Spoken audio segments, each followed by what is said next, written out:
Dr. Stephanie, and I wanted to ask you a question. Did you have an imaginary friend when you were growing up?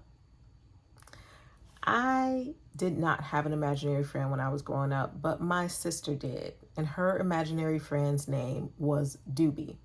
And everywhere we went, she had to bring Doobie. We couldn't sit right next to her because that's where Doobie was sitting. So her imaginary friend became our imaginary friend because we had to make sure that we took into consideration that Doobie was real to her. And I love how children have these vivid imaginations. They can create a whole new person, a whole new experience with their imagination.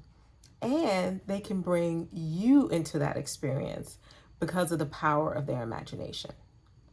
So I am encouraging us to tap into our imagination just a little bit more.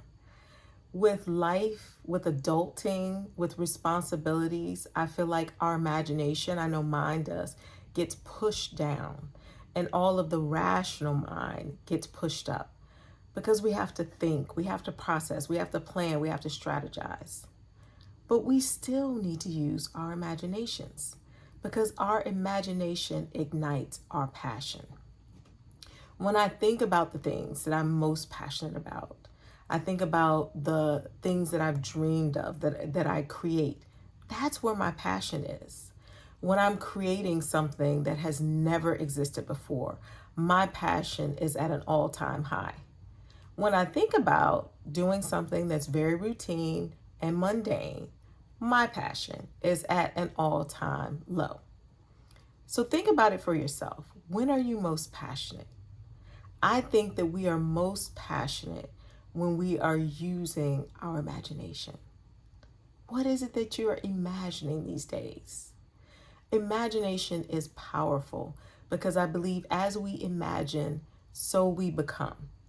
The problem is many of us are using our imaginations to imagine the worst instead of imagining the best. And unfortunately, what we think about, we bring about. Many of us are using our imaginations to give power and energy to fear, worry, concern, and anxiety. And I just want us to flip the script.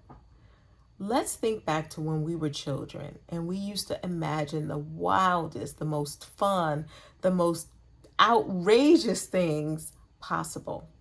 Let's step back into that space of using our imaginations to create what we would like to see in the world. It doesn't have to be realistic. It doesn't have to be plausible. It just has to be part of your imagination. So I am determined to exercise my muscle of imagination more because imagination ignites my passion. And I definitely need more passion.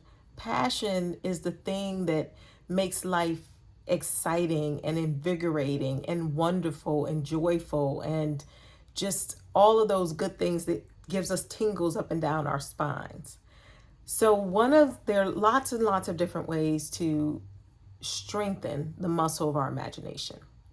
I've developed an exercise regimen that you can follow to help you strengthen your imagination because over time it can atrophy if we don't use it, just like any other muscle.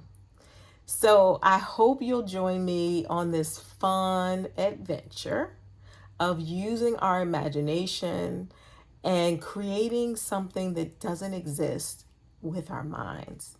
Because you never know. Once it's created in your mind, you also have the power to manifest it into reality. I'm sure I'm giving away my age with these lyrics, but one of the songs that always spoke to me and spoke to my heart was John Lennon's song, Imagine. And where he says, imagine all the people living the world in peace. Imagine sharing all the world with you and me. You may say I'm a dreamer, but I'm not the only one. I hope someday you'll join us and the world will live as one. I truly believe that our imagination is powerful enough to bring about world peace, to bring about unity, to bring about anything that we desire. So let's start cranking up that imagination and just let it run free. All right. Here's to passion and imagination.